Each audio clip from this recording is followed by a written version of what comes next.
Shingeki no Kyojin, un boss dans le monde des animes qui a fait son apparition en 2013. La saison 2 vient tout juste de se finir alors que la saison 3 a été annoncée. J'ai donc décidé de faire un top des animes similaires de cet anime qui vous permettra de faire passer le temps jusqu'à l'année prochaine. Tokyo Ghoul, cet anime est placé à la 5ème place juste parce que je trouve que c'est l'anime le moins similaire à l'attaque des titans. Ne croyez pas que je n'ai pas aimé l'anime. On va trouver Ken Kaneki, un lycéen qui vit une vie tout à fait normale. Il est amoureux d'une fille qui se trouve dans son café préféré et il est le meilleur ami de Ide. Un jour, alors qu'il était avec Riz ou Rizé, je sais pas comment on dit, la fille qu'il aime en tout cas, il a été attaqué par une ghoul, un monstre qui se nourrit de chair humaine. Kaneki se fut greffé les organes du monstre pour pouvoir survivre et devint une semi-ghoul et un semi-humain, une borne.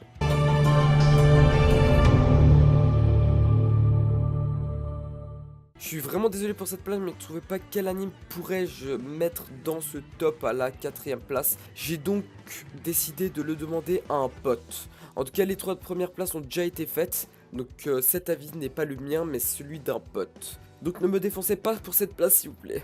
On va donc parler de Akame ga Kill. Tatsumi, qui vit dans un village, veut rendre le village riche et décide de partir à l'aventure avec ses amis pour sa conquête. Alors qu'il arriva dans la première ville, après s'être séparé de ses amis, ils se sont promis un rendez-vous le lendemain. Des gens le proposa de loger chez eux pour cette nuit. Il fera une terrible découverte, laquelle je vous laisse la découvrir, mais en tout cas, vous serez choqués.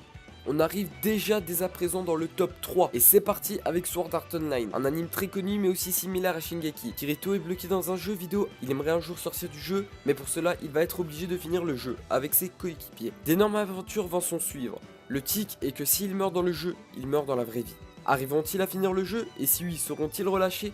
La question se pose.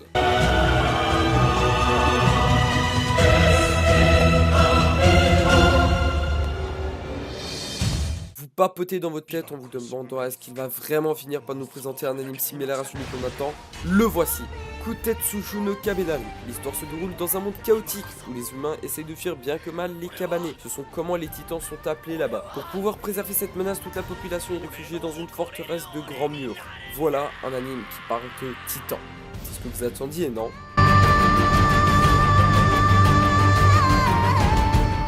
J'ai énormément apprécié cet anime qui ressemble énormément à l'anime en question, Seraph of the End. Plus d'un le connaissent et cette tuerie triste et à la fois excitante parle d'un virus mortel qui a été propagé dans tout le Japon. Le virus n'affecte que les adultes, donc les enfants sont emmenés par les vampires dans leur souterrain, la ville de Sanguinem. On va suivre l'histoire de Yuichiro et Mikaela qui sont 2 enfants chargés de donner leur sang. Mais Yui décide de fuir avec toute sa seule famille qui lui reste pour arriver à voir le monde extérieur. Est-ce qu'ils y arriveront ? Comme d'habitude, la vidéo est malheureusement finie. J'espère que vous aurez trouvé votre bonheur. Si oui, dites-le moi en commentaire, ça m'intéresserait énormément. J'aimerais bien voir quel anime vous a le plus plu. Et sur ce, n'oubliez pas de laisser le gros like qui fait toujours plaisir et de partager la vidéo un masse pour pouvoir augmenter à fond. Allez, sur ce, sayonara et à la prochaine. Allez, bye!